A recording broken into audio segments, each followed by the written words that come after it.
পক্ষাঘাতগ্রস্ত মানুষের পাশে দাঁড়াতে রাজধানীর মানিক মিয়া এভিনিউতে আয়োজন করা হয় মিনি ম্যারাথন দৌড়ের। সংসদ ভবনের দক্ষিণ প্লাজার সামনে থেকে দৌড় শুরু হয়ে খামারবাড়ি, আগারগাঁও, আইডিবি ভবন হয়ে আবার মানিক মিয়া এভিনিউতে গিয়ে শেষ হয়। এতে ব্র্যাক ব্যাংক সহ বিভিন্ন ব্যাংকের কর্মকর্তা ও কর্পোরেট প্রতিষ্ঠানের প্রায় ৪,০০০ নারী পুরুষ অংশ নেন।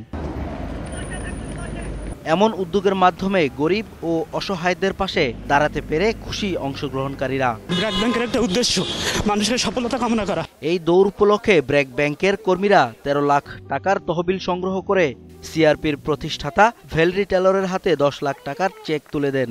এ সময় ব্যাংকের ব্যবস্থাপনা পরিচালক সেলিম আরেফ হোসেন বলেন, এই উদ্যোগ মানবতার কল্যাণে ভিন্ন মাত্রা যোগ করবে। এটা আমাদের জন্য একটা বিশেষ একটা ব্যাপার।